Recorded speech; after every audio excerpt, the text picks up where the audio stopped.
Hai koruptor-koruptor, rakyat Indonesia sudah tidak bisa dibohongi lagi. Jaksa Agung, Kapolri, BPKP, KPK, silakan. Sebagai sosok yang dipercaya memegang kendali kapal besar bernama Nusantara, Prabowo dengan tegas menyatakan bahwa pemerintahannya akan memerangi tikus-tikus yang menjadi parasit di dalamnya. Kita ingin rakyat menuntut pemerintah yang bersih, yang benar, yang bekerja dengan benar. Jadi saya ingin tegakkan itu. Menjadi kepala negara baru bukanlah tugas mudah, apalagi memimpin Indonesia yang telah lama dikenal dengan kasus-kasus mega korupsi. Praktik korupsi ini tidak hanya merugikan negara, tetapi juga telah mencederai nilai-nilai kemanusiaan dan keadilan bagi rakyat.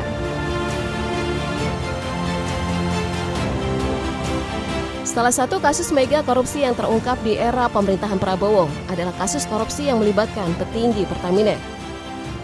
Sebagai satu-satunya perusahaan penyedia gas dan minyak bumi bagi rakyat Indonesia, Pertamina sebagai badan usaha milik negara (BUMN) seharusnya beroperasi secara bersih dan transparan untuk memberikan pelayanan terbaik bagi kebutuhan rakyat. Namun sayangnya pada akhir Februari kemarin, borok Pertamina terbongkar.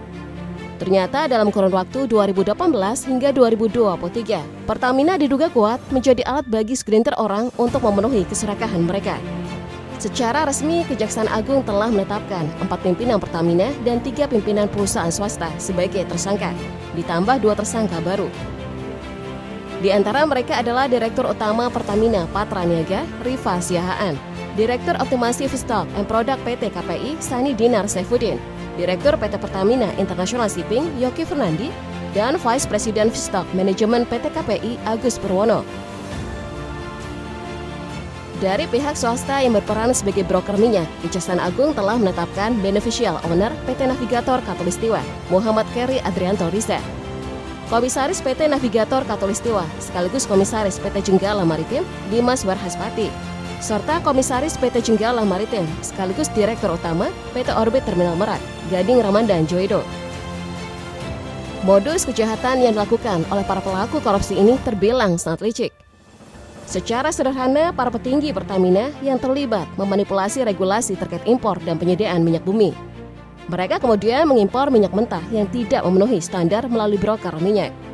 Setelah itu, minyak dengan kualitas rendah tersebut dicampur agar terlihat seolah-olah memenuhi standar yang ditetapkan. Akibat kecurangan ini, Pertamina sebagai perusahaan milik negara telah menyebabkan kerugian negara sebesar 193,7 triliun hingga 968,5 triliun rupiah.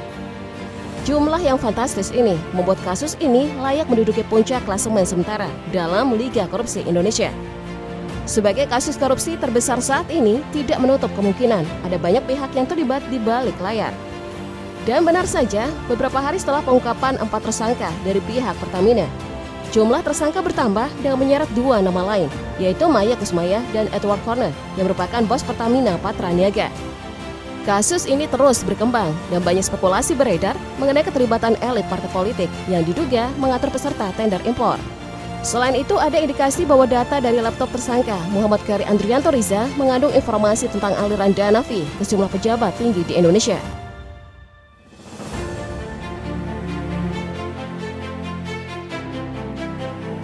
Di antara banyaknya kasus mega korupsi yang terungkap, kasus PT ASDP Indonesia Ferry Persero periode 2019 hingga 2022 menjadi salah satu yang baru-baru ini terbongkar, memicu kemarahan rakyat Indonesia.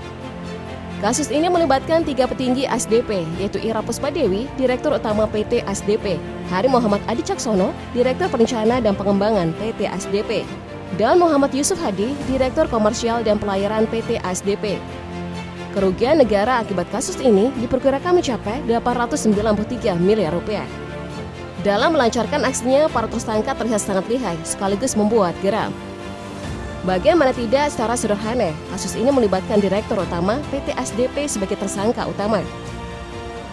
Ira Puspadewi diduga memanipulasi dokumen akuisisi kapal milik PT JN, sebuah perusahaan yang bergerak di bidang perkapalan.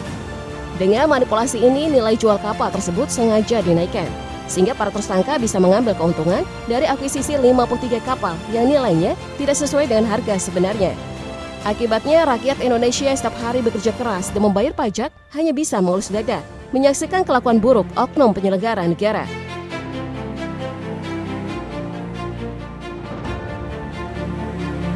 Dalam kasus-kasus mega korupsi di Indonesia, gratifikasi sering menjadi modus yang dipilih oleh para pejabat. Salah satu contohnya adalah Muhammad Hanif, mantan Kepala Kantor Wilayah Direktorat Jenderal Pajak Jakarta Khusus, yang resmi ditetapkan sebagai tersangka dalam kasus gratifikasi atau suap di lingkungan Kementerian Keuangan. Dalam menjalankan aksinya, Muhammad Hanif memanfaatkan posisinya untuk menerima gratifikasi dari sejumlah perusahaan wajib pajak. Salah satu caranya adalah dengan meminta sponsor untuk acara fashion show putrinya. Menurut penyelidikan KPK, dana yang diterima Hanif dari acara tersebut mencapai 804 juta rupiah.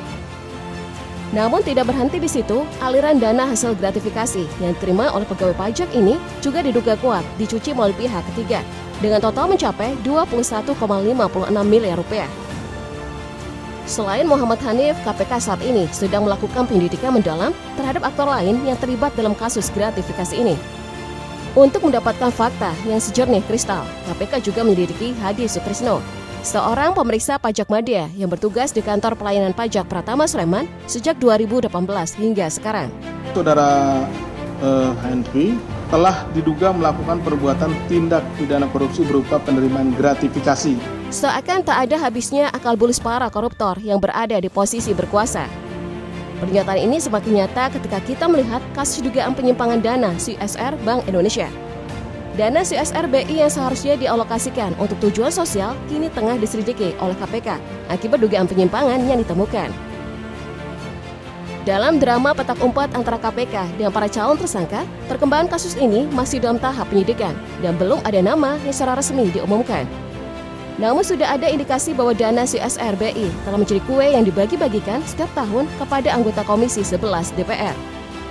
Kasus yang mencuat pada September 2024 ini akhirnya menemukan titik terang setelah KPK mengungkap adanya pihak yang sengaja mendirikan Yayasan Bodong sebagai media penerima dana sosial Bank Indonesia. Menurut Direktur Penyidikan KPK, Asep Guntur Rahayu, pada Rabu 19 Februari 2025, dana yang diterima Yayasan Bodong tersebut telah dialihkan ke sejumlah rekening pribadi pelaku.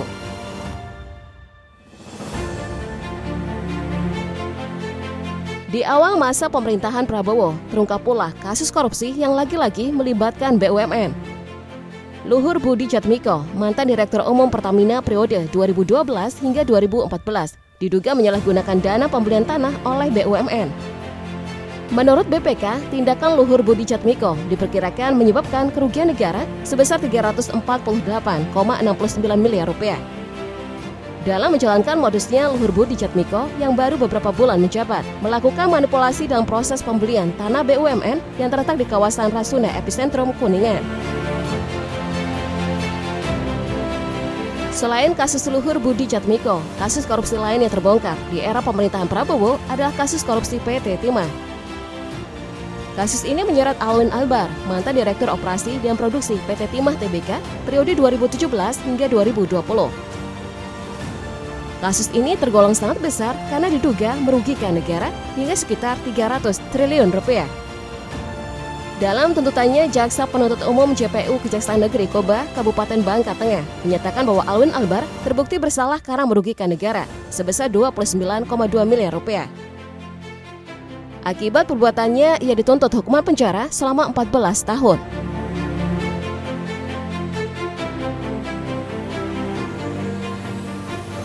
Seakan tak ada habisnya dari sekian banyak kasus korupsi yang terungkap di awal pemerintahan Prabowo, Kementerian Perhubungan menjadi salah satu instansi yang tercium bau busuknya. Hal ini tercermin dari tindakan Prasetyo Budi Cahyono, mantan Direktur Jenderal Perkereta-apian Kementerian Perhubungan periode 2016 hingga 2017, yang diduga kuat mengambil keuntungan pribadi dari proyek pembangunan prasarana Light Rail Transit (LRT).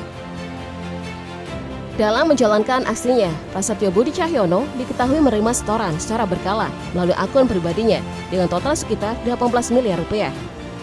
Hingga saat ini, kasus ini masih terus bergulir dan pihak berwenang masih menyelidiki aliran dana yang terlibat.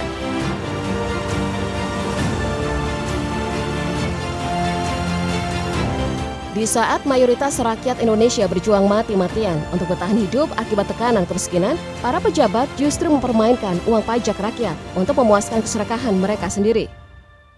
Kasus-kasus yang ternyata terjadi di era pemerintahan Jokowi ini membuat kita sadar bahwa siapapun pemimpinnya, jika sistem dan mental individu masih mendukung praktik korupsi, maka Indonesia tidak akan pernah memiliki kesempatan untuk mewujudkan kejayaan di perayaan 100 tahun kemerdekaannya. Namun di tengah tantangan yang ada, mari kita bersama-sama berharap bahwa sistem pemerintahan di era Prabowo dapat diperbaiki, sesuai dengan janjinya untuk memberantas korupsi hingga ke akar-akarnya.